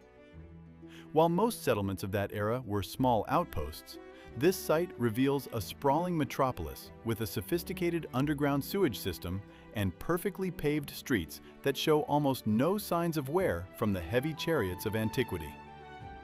The centerpiece of this architectural anomaly is the Oval Forum, a vast limestone plaza measuring 90 meters in diameter, surrounded by 56 towering Corinthian columns that remain standing despite centuries of seismic activity.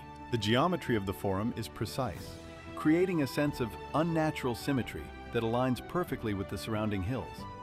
Yet the methods used to transport and hoist these multi-ton blocks across the burning sands remain a subject of intense debate among researchers. The stones of the Cardo Maximus, the main thoroughfare extending 800 meters, are laid with such accuracy that even a thin blade cannot pass between the joints. Beneath these heavy slabs lies a hidden network of drainage channels that managed water flow with a complexity typical of modern urban planning, a feature rarely seen in ancient provincial outposts. For over 1,000 years, this entire civilization vanished from human memory, swallowed by the shifting dunes after a series of massive earthquakes in the middle of the 8th century. It was not until 1806 that a German traveler recognized the tips of the columns poking through the sand, leading to the rediscovery of a city that had been perfectly preserved in a vacuum of dust. Unlike other ruins that suffered from erosion, the dry desert air and the protective layer of silt kept the intricate carvings and the massive hippodrome, capable of seating 15,000 people, in a state of eerie suspension. The sheer scale of the limestone blocks used in the construction of the Temple of Artemis suggests a logistical capability that exceeds the known technology of the period. Each column stands 12 meters high and weighs nearly 20 tons, yet they were engineered with a slight flexibility that allows them to sway during tremors without collapsing. Even today, a simple spoon inserted into the base of a column will vibrate, proving that the ancient architects understood seismic dampening long before the concept was officially defined. The city was built using a modular system that allowed for rapid expansion. Yet the source of the immense wealth required to sustain such a project in a water-scarce region remains a mystery. The silence of the ruins is occasionally broken by the whistling wind passing through the gaps in the stone, a sound that locals once attributed to the restless spirits of a forgotten era. The most striking element remains the pavement itself, where the deep ruts worn by wheels tell the story of a high-traffic economy that should not have existed in such a remote corner of the world. The stones are polished to a mirror finish by centuries of footsteps, reflecting the golden light of the desert sun in a way that makes the entire forum appear to glow at dusk. Scientists have noted that the limestone used here has a unique mineral density, making it harder than typical stone found in the region, which may explain why the structures have not crumbled into dust. The city serves as a cold, stone reminder that ancient civilizations possessed a mastery over their environment that modern science is only beginning to decode. Even the amphitheaters are designed with acoustic properties so precise that a whisper at the center of the stage can be heard clearly in the highest row of seats, 40 meters away. This level of sonic engineering suggests a deep understanding of physics that was lost for centuries following the city's burial. The massive gates of Jerash stand as silent sentinels over a landscape that has reclaimed its emptiness, leaving only the shadow of a sophisticated past. The total weight of the stone moved to create this desert mirage is estimated in the hundreds of thousands of tons, a feat accomplished without the aid of modern machinery or steel. Today, the site remains one of the few places on Earth where one can walk through a complete ancient city without the interference of modern reconstruction. The precision of the joints in the stone walls is so high that they have survived countless tremors without the use of mortar. It is a place where the past feels heavy and present, trapped in the amber of the Jordanian sands.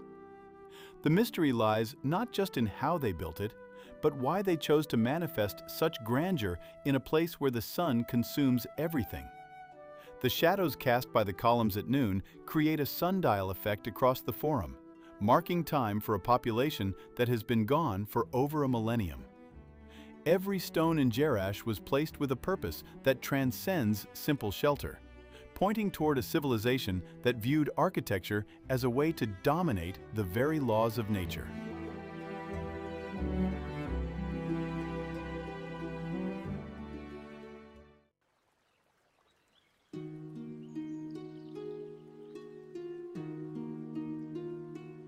Modern engineering calculations struggle to explain how 200,000 tons of processed granite reached the summit of a vertical monolith rising 600 meters above the jungle floor. The Sigiriya rock fortress in Sri Lanka stands as a defiance of 5th century logistics, a massive palace complex anchored to the top of a sheer volcanic plug with no natural ramps or gradual slopes. King Kashyapa established his capital here around the year 477, transforming a solitary rock into a sophisticated urban ecosystem that seems physically impossible for its era. The sheer scale of the construction suggests a level of lifting technology that has left no archaeological trace, as every brick, marble slab, and decorative statue had to be hoisted up walls that incline at nearly 90 degrees.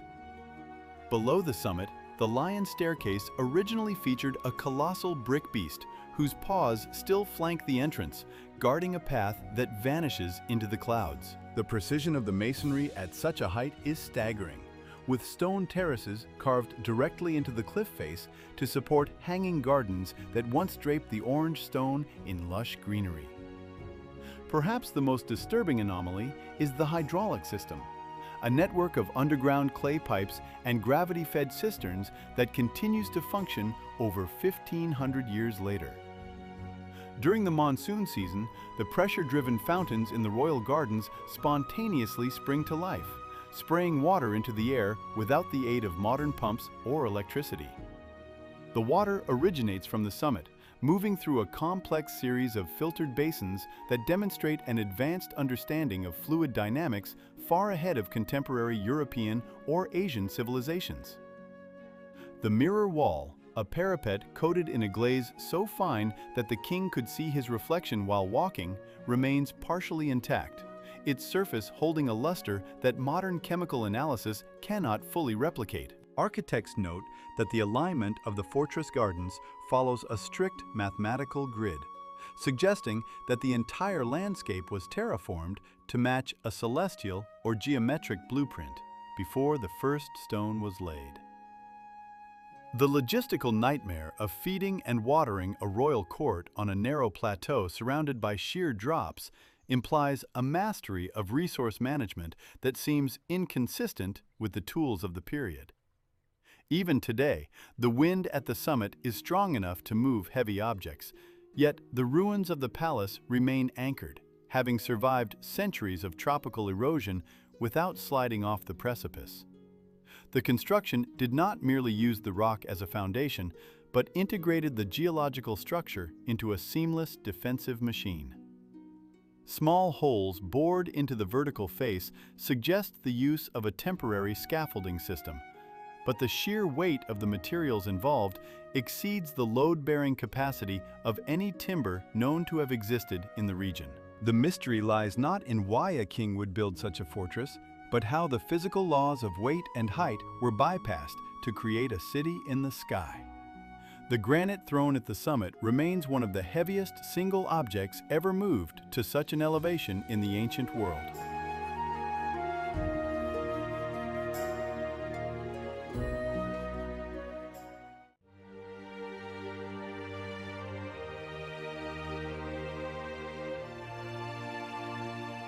"400,000 tons of solid basalt disappeared from this hillside in less than 20 years.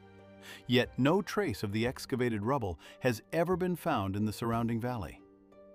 The Kailasa Temple in Maharashtra stands as a structural paradox that defies the conventional timeline of human engineering and architectural evolution. While traditional buildings rise from the ground upward, this massive complex was carved in reverse, starting from the very peak of the mountain and moving downward into the bedrock.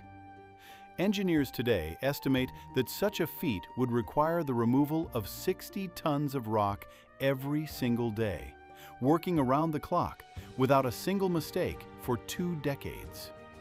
A single fracture in the stone or one misplaced strike of a chisel would have rendered the entire structural plan impossible to complete, as there was no way to replace or repair the living mountain once it was cut away. The sheer scale of the void created here is overwhelming.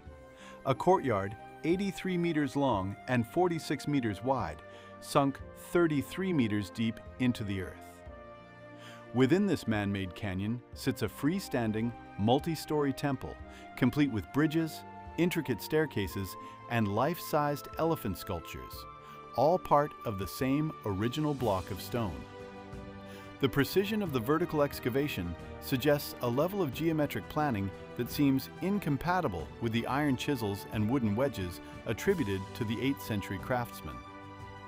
Sunlight penetrates the deepest recesses of the shrines at specific angles, illuminating carvings of celestial battles and complex deities that have remained sharp and defined for over 1,200 years. The texture of the walls remains smooth, showing no signs of the jagged scarring typically left by primitive quarrying tools. Scientists have struggled to explain how the ancient builders managed the logistics of light and ventilation deep within the rock as they moved further into the heart of the mountain. Every pillar and every ornate frieze is an integral part of the planet itself, rooted into the crust of the earth with no foundations or joints. The temple does not merely sit on the ground. It is the ground, reshaped into a three-dimensional masterpiece that challenges our understanding of ancient technical capability. Even the drainage systems and secret underground passages were carved simultaneously with the exterior, requiring a total vision of the finished product before the first inch of stone was ever removed. This mountain was not built upon, it was hollowed out with a surgical accuracy that leaves no room for the trial and error usually seen in monumental construction. The Kailasa Temple remains a silent witness to a lost methodology of stone manipulation that seems to have vanished as abruptly as it appeared. Over a millennium of monsoon rains has failed to erode the sharp edges of the basalt pillars or the delicate stone lattice windows. To this day, the site remains the largest monolithic structure on the planet, a singular piece of the Earth's crust transformed into a complex architectural machine. The sheer impossibility of its creation suggests that the history of human toolmaking may contain gaps far larger than the canyons carved into this Indian hillside. 100 generations have passed since the last chisel struck this stone. Yet the mystery of the missing 400,000 tons of debris remains buried somewhere beneath the tropical soil.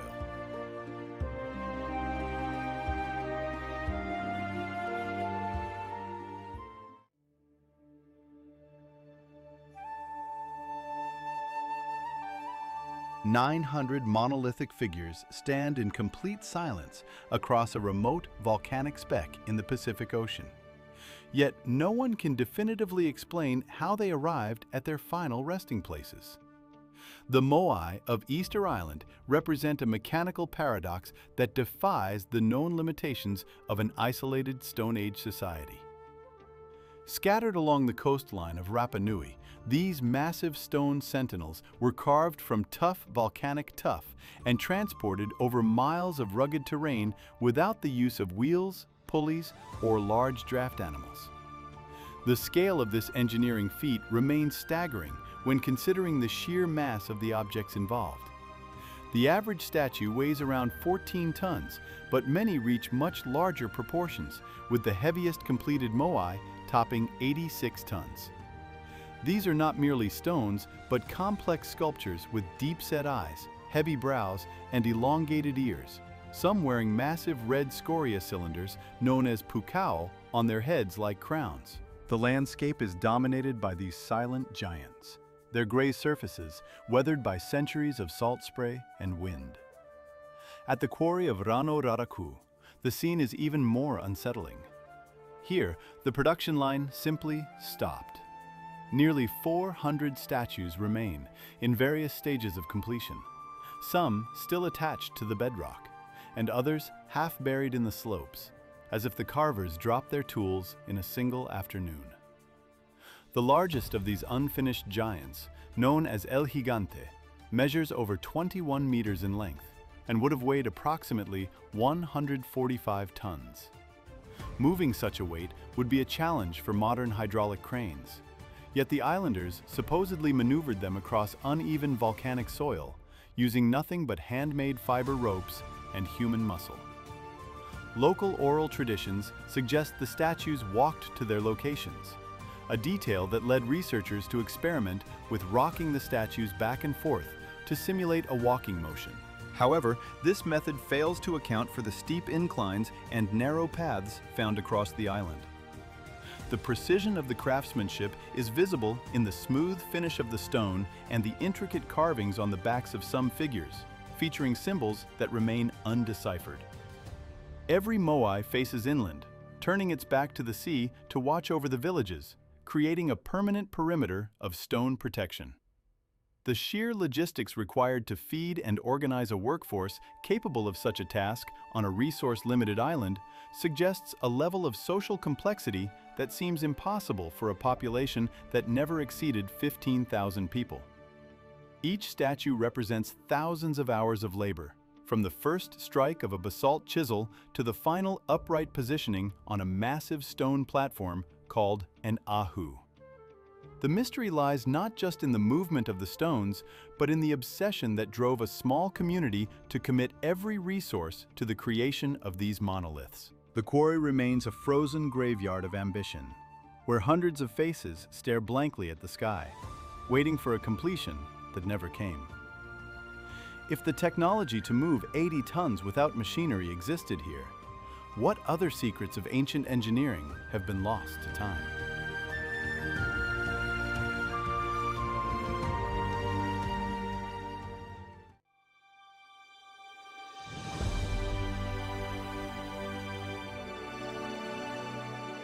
The engineering logic behind these stone streets suggests a level of urban planning that effectively vanished from the Western world for more than 10 centuries. Located on the western coast of modern Turkey, Ephesus stands as a silent witness to a sophistication that defies the standard timeline of human progress. During the 1st and 2nd centuries, this metropolis housed a population of 250,000 people, a scale of urbanization that should have been impossible for the era. The city functioned with a complexity that rivals modern hubs, featuring an advanced underground sewage system and public infrastructure that maintained hygiene and order on a massive scale. At its heart stands the Library of Celsus, a monumental structure designed to protect 12,000 parchment scrolls from the humidity and temperature swings of the Mediterranean. The architectural precision required to align these massive marble columns and create double-walled cavities for climate control indicates a deep understanding of physics and structural integrity. Walking through the Curides Way, the white marble reflects the sun across intricate mosaics and Corinthian capitals that look as though they were carved with modern precision tools. The scale of the Great Theater is equally unsettling, designed to amplify the human voice for 25,000 spectators without the aid of any electronic reinforcement. Every stone in this city was placed according to a master plan that prioritized logic, comfort, and longevity. Yet the knowledge required to build such a system seemed to evaporate as the Roman Empire transitioned into the Middle Ages. The city possessed public toilets with running water and heated bath complexes, luxuries that would not return to common European life until the late 19th century. The sheer density of the ruins reveals a society that had mastered the art of living in large numbers, solving problems of logistics and sanitation that usually lead to the collapse of ancient civilizations. Archaeologists continue to uncover drainage tunnels and terracotta pipes that demonstrate a mastery of hydraulics far ahead of its time. The mystery lies in how a society could achieve such a peak of technical excellence and then lose the blueprint for its own survival. Today, the massive facade of the library towers over the empty streets, a ghost of a future that happened 2,000 years too early. The silent stones of the Agora still hold the echoes of a global trade center that once dictated the economy of the entire Mediterranean basin. Even the orientation of the buildings suggests a calculated effort to harness natural light and coastal breezes for passive cooling. This urban miracle eventually succumbed not to a lack of intellect, but to the slow silting of its harbor, proving that even the most advanced megastructures are ultimately at the mercy of a changing coastline. Ephesus remains a paradox of history, a high-tech capital of the ancient world that reached a zenith of engineering long before the rest of the world was ready to follow. The terracotta pipes, still visible beneath the paving stones, serve as a reminder that the peak of human achievement is often followed by a long, unexplained silence.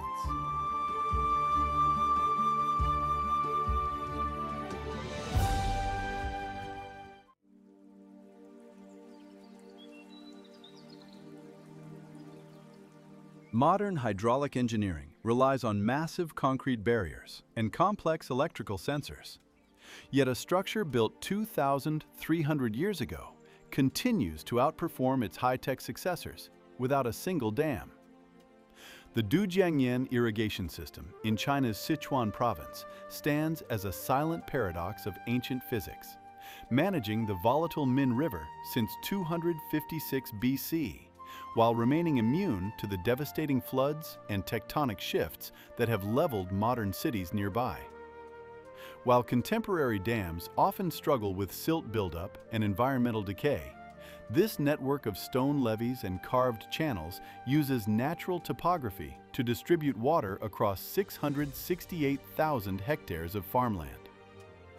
The core of the mystery lies in a feature called the fish mouth, a long, pointed levee shaped like a massive sturgeon that splits the rushing mountain river into two distinct streams using nothing but the force of the current and the angle of the riverbed. During the spring runoff, the inner channel carries precisely 60% of the water into the Chengdu Plain to prevent drought, while the outer channel handles 40% to avoid flooding. When the water levels rise to dangerous heights, the excess is automatically diverted back into the main river through a spillway known as the Flying Sands Weir, a natural filtration system that uses centrifugal force to eject tons of sediment and giant boulders without human intervention.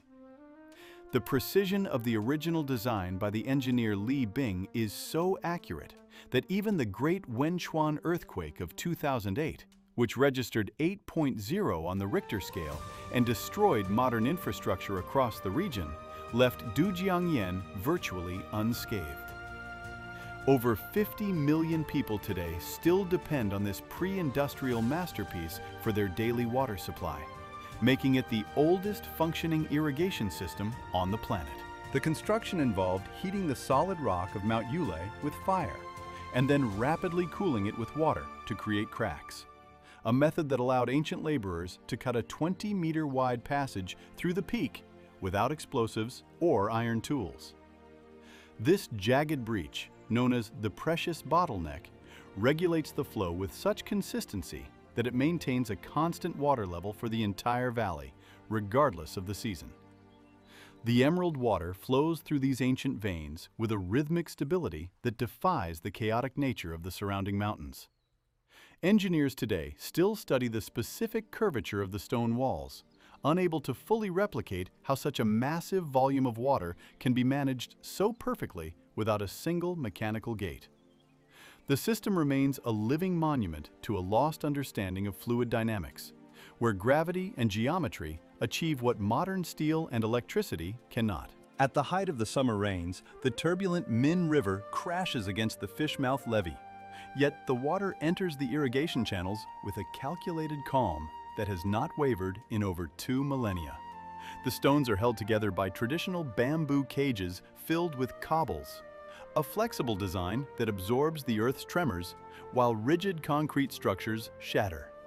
This ancient network transformed a flood-prone wasteland into the most fertile region in Asia, earning it the title of the Land of Abundance. Even now, the primary maintenance involves simply clearing the riverbed according to the original 4-word instruction carved into the stone banks 2,000 years ago. The enduring legacy of Dujiangyan is not found in history books, but in the green rice paddies that stretch toward the horizon, fueled by a pulse of water that has never stopped beating since the time of the Warring States.